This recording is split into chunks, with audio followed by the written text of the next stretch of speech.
সবসময় চেষ্টা করি সেহরিটা যেন একটু হেলদি খাবার দিয়ে শুরু করতে পারি। আজকেও আমি খেলাম ভেজানো ওটস আর সঙ্গে দই। কালকে রাত্রে ভেজানোর সময় একটু পানিটা বেশি পড়ে গিয়েছিল। তো অনেকটা পাতলা হয়ে গিয়েছিল আর অ্যামাউন্টটাও বেশি হয়ে গিয়েছিল। তো আমি সব খেতেও পারিনি। আর তারপর নামাজ পড়ে, কোরআন পড়ে ঘুমিয়ে পড়েছিলাম।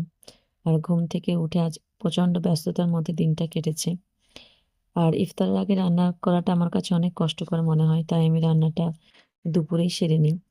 আর তাছাড়া আমার ছেলে ছোট, ও তো রোজা রাখে না, তো ওর জন্যও খাবার করতে হয়। আর ভাতটা শুধু রাত্রে করে নিই। ভেবেছিলাম ছেলেকে রোজার কিছুদিন রুটি দেব, কিন্তু কাল রাতে কিছুটা ভাত থেকে গিয়েছিল। আর নষ্ট করতে আমার একদমই ভালো লাগে না। তাই সেটাকে ফ্রাই করে দিলাম। আর এইভাবে করে দিলে ও মোটামুটি খেয়ে নেয়।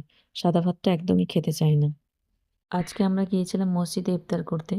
এখানে মসজিদে মেয়েদের আলাদা প্রেয়ার হল ও ইফতারের ব্যবস্থা থাকে।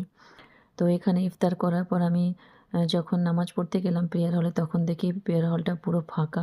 কেউ নেই, হয়তো অন্যেরা ইফতারের জায়গাতেই নামাজ পড়ে নিয়েছে। তো আমার এখানে খুব ভয় লাগছিল, সিঁড়িটাও প্রচুর অন্ধকার ছিল। তো তাড়াতাড়ি করে সেখান থেকে নামাজ পড়ে বাড়ি চলে আসলাম।